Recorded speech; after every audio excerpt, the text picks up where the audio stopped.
Lovely to talk to you. Cheers, mate. And as Bye. Joyce was saying there, this year's Critics Awards for Theatre Ceremony, Festival Theatre Edinburgh, Sunday 12th of June, 3 p.m. It's not that expensive. It's open to members of the public. Go along. Just contact the Festival Theatre box office. Joyce, can you stay with us for a while? I think you're going to like our next item. Yes, of course. Okay, this week Andrew Lloyd Webber and Tim Rice's musical extravaganza Evita comes to Glasgow's King's Theatre. It was on at the Playhouse in Edinburgh only last week, and what a piece of theatre it is, telling the story of Eva Perón, an Argentinian political force of nature. In the mid-90s, the role was memorably played by Madonna in the film. The stage version first appeared back in 1976, and since then it's bagged numerous awards. It's something of a coup then for Glasgow and Edinburgh to land such a prestigious production. You'd normally have to go to London's West End to see this kind of show. So what exactly is involved in moving a massive West End hit musical, complete with cast, costumes, set pieces, to Scotland? Rich Preston should know. He's been backstage at the Edinburgh Playhouse, and this is what he found out.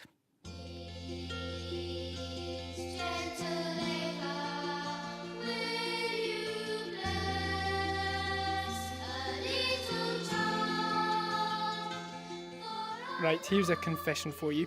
When I was younger, a lot younger, I dabbled in a bit of board treading, and at the tender age of 12, that included the UK tour of Evita.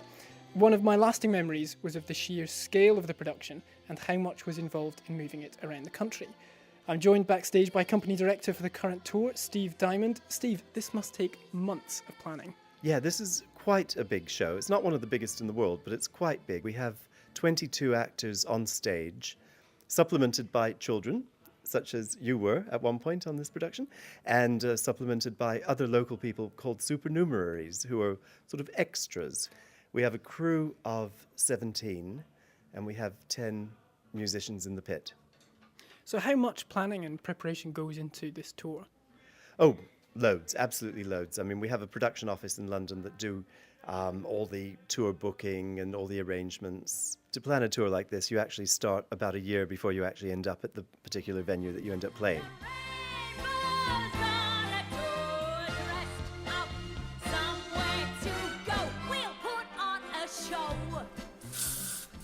I've come downstairs from the wings now, and I'm with Annetta, who's head of wigs and makeup. Annetta, what is it you're doing here? At the moment, I'm cleaning the lace of the Evita icon wig. All in all, she has 5 wigs. So she starts as young Ava, then a radio star, it gets lighter brown, and then we have a charity, and then Perron's latest flame, it's then very blonde, and the icon wig is the lightest blonde.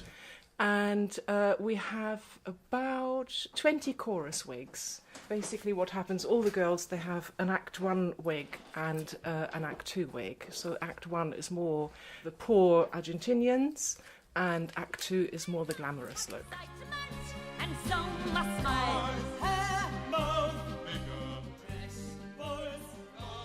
These wigs all look very, very specialist. Is it easy to take them around the country?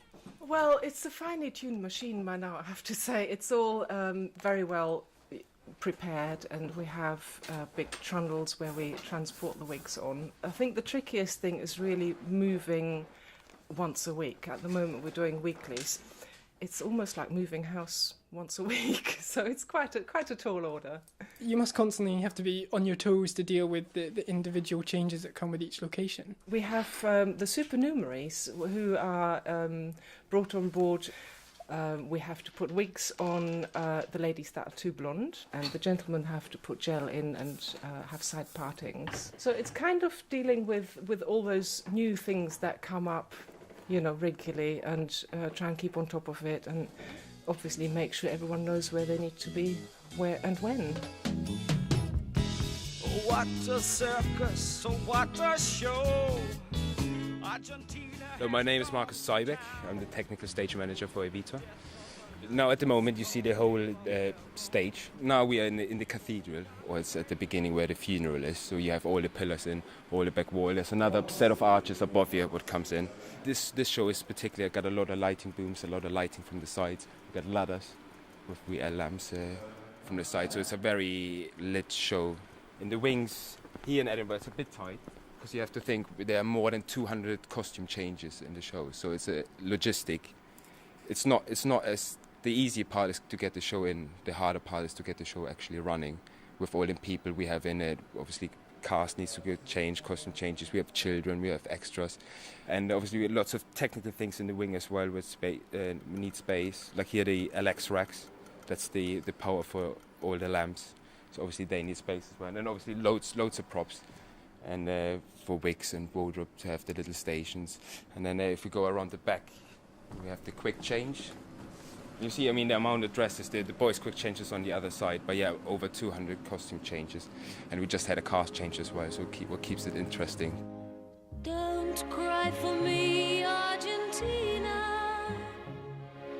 The truth is... And obviously not all theatres are the same. How do you go about adjusting for different sizes? And Well, we got different sizes, so we can fit in venues of different sizes.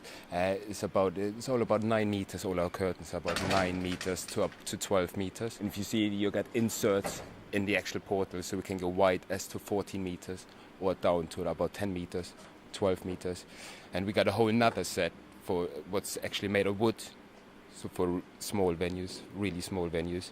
Because now all the pillars you see, it's all fiberglass, built for the purpose of easy moving.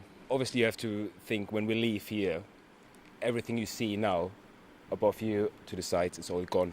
It's literally just a black box. Every single chair, the floor you're standing on, all the lights above you. It's about 4.5 tons of lights just above you. It's all gone.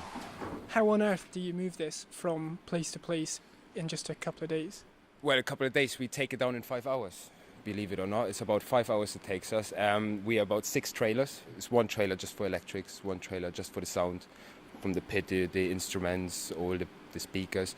And then the set, we are about 4 trailers. Got about 25 people involved in that, taking it down. And then we go on a sleeper bus, we go into the next venue, and we put it straight up on a Sunday, and then we open on Mondays. So about a day and a half it takes us to put it all back up and get it all up and running. What's new? Buenos Aires. I'm you. I want to say I'm just a little stuck on you. You'll be on me too. Back to company director Steve Diamond. In terms of leaving bases in the West End and hitting the road and taking that time out, is it worth it for the company? Oh yeah, it's worth it on 2 levels. For one thing, touring shows it's a kind of different type of work to doing a show in the West End. There's a lot more to think about, and you have to make a lot of compromises sometimes because, not every venue offers the same facilities. But that's part of the fun as well, to make it work and make it look seamless in a new venue. And it's also very important that we have touring shows because, let's face it, most people can't go to London very often to see shows. So by taking shows to other places, it means we can bring this West End product to other towns, and it's very important that people come and see these shows. They give a lot of pleasure, and hopefully financially at the end of the day it's good too. It's a business as well. Something that's on everyone's minds at the moment, especially in the arts, are the costs involved. This is a big operation. Has it become more difficult to take productions on the road in the current climate? It is in a way, but fortunately people are still going to the theatre, and it seems that people have cut back on a lot of things, but they are still buying tickets. It's not died a death in the recession as many people predicted it would. Thankfully, people have still come, and that means we're all still in business. Stop! We'll be Europe. The rainbow's on a good rest up. Somewhere to go. We'll put on a show. Look out, mighty Europe. Because you want to know what's going to get in me. Just a little touch of Argentina's brand of star quality. Rich Preston's all singing, all dancing report. Evita's currently on at the King's in Glasgow, but don't panic if you're a fan of Evita. It returns to Scotland at the end of August when the venue is His Majesty's in Aberdeen. Critic Joyce McMillan is still with me. Joyce, you saw Evita at the Edinburgh Playhouse. Did it work for you, all the production Did it pay off, basically? Absolutely. I actually not only saw it at the Playhouse in Edinburgh last week, but for various reasons I also saw it at the King's in Glasgow last Good night. grief, woman. I know.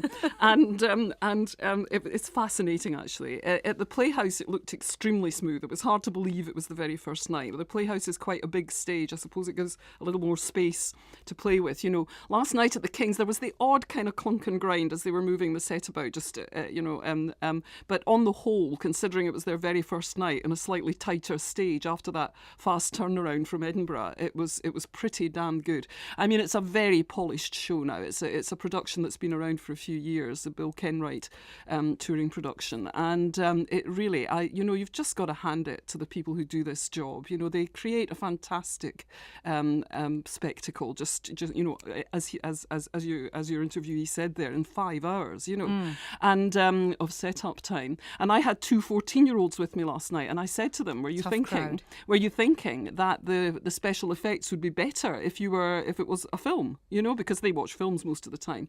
And they both said, no, we think this is amazing. That's amazing what they did. They just changed from one set to the other during a number without any it's completely seamless, you know, because it's a very continuous show, Evita. The music just powers straight through, so you can't really stop. You know, there's no gaps between the scenes. The sets just have to change while the actors are moving around on them, you know. It is the music which stands out, of course, in productions like Evita, Joyce. Did the cast make the most of this very famous score? I certainly think Abigail Jay, who's playing Evita, is wonderful. I think she sings it better than in that recording we heard there. I don't think that was her. Very sweet voice, but with this kind of back note of hardness, and that's just perfect for Evita, because she had this sweetness. She could really charm people, and yet, deep down she was a tough cookie. She really made her life from a very poor background by just a tremendous driving ambition and a glamour, a kind of hard glamour that made her into this gorgeous icon of 40s costume. I mean, the costumes are fantastic, and that number which you played a snatch of, where they start putting together her image, eyes, face, hand, makeup, all the rest of it, and she gets her Dior outfits for being the First Lady of Argentina. Just wonderful, great choreography. I mean, it's really a very good show. A little bit of its time, 1978, but still so worth seeing, and such an interesting story. And of course, so many great songs. Don't Cry for Me, Argentina, Another Suitcase in Another Hall, I'd Be Remarkably Good for You. They're great numbers. I'll sing them now. Oh, go! I'd be happy to let you. Talking of a single night. Keep going. You're quite good. Come on. No, that's too high. Well, I've got to say that's pretty impressive. I've got to say, doing that. But I take it, Joyce, you'd always prefer people got the Evita experience from the stage version, because there was that film with that certain Madonna. Well, yeah. I think they gave it hell in the film. They were quite good, Madonna and Antonio Banderas, and of course it was a very interestingly directed film, like a big sort of rock video. I mean, the live experience is something else. And when you see the audience at the end, just kind of rising to their feet really to cheer whoever's playing Evita, there is something about it. And also in terms of the politics of the story, the first act conclusion is quite important, because you see this nation which is in a state of anger and rage about sort of poverty and deprivation, the shirtless ones that Evita said she spoke for. And in the end, it just comes down to a kind of right-wing populist revolution where they put all their hopes in one man and his glamorous wife. And of course, absolutely nothing changes. And it just makes you think about what's happening across, the Arab world at the moment and everything. So, there's a real story there as well. I don't think Andrew Lloyd Webber and Tim Rice are all that interested in the politics of it, really, but they really give it a good go in this. I think this is actually their best work. It's easily my favourite of all the Lloyd Webber musicals. Well, you're convincing me, I've got to say. There's obviously quite a lot of choice at the moment for people in theatre land. Anything else you'd recommend before we let you go? Wow. Well, I haven't seen it yet, but at the Traverse there's a revival of a play called Knives and Hens by David Harrower, which was his debut play in 1995. A very small play, but a very, very powerful one that's now going out on a new touring production by the National Theatre of Scotland, and that's opening at the Traverse as we speak. So that's a powerful small-scale drama, and it will be touring to a lot of venues across Scotland in the next month. Oh, go on. You can do one other punt if you like, very quickly. Wow, very quickly. What else is on? Bloody hell. No, my brain's just suddenly ground Well, I'll tell to you a what, you halt. can give us another song if you like. Go on, give us one more line and we'll go out on that. Well, I love that song. I'd Be Remarkably Good for You. And I love the way she says, I'm not talking. This is when she's had a promiscuous life. She goes, I'm not talking of a hurried night, a quiet tumble and a shy goodbye, Dee Dee. And then she begins to kind of elaborate on the political vision of how her relationship with Juan Perón could develop. And it's a really powerful theatrical moment. And you can Joyce. see him being drawn into this. That was a really powerful theatrical moment for me, I've got to say. And at first, Joyce, the voice, Macmillan, as we will now call you. Always an absolute pleasure. Thanks for being on the show today, Joyce. Lovely stuff. Now, can I give you a bit of a heads up on a couple of non-theatrical events?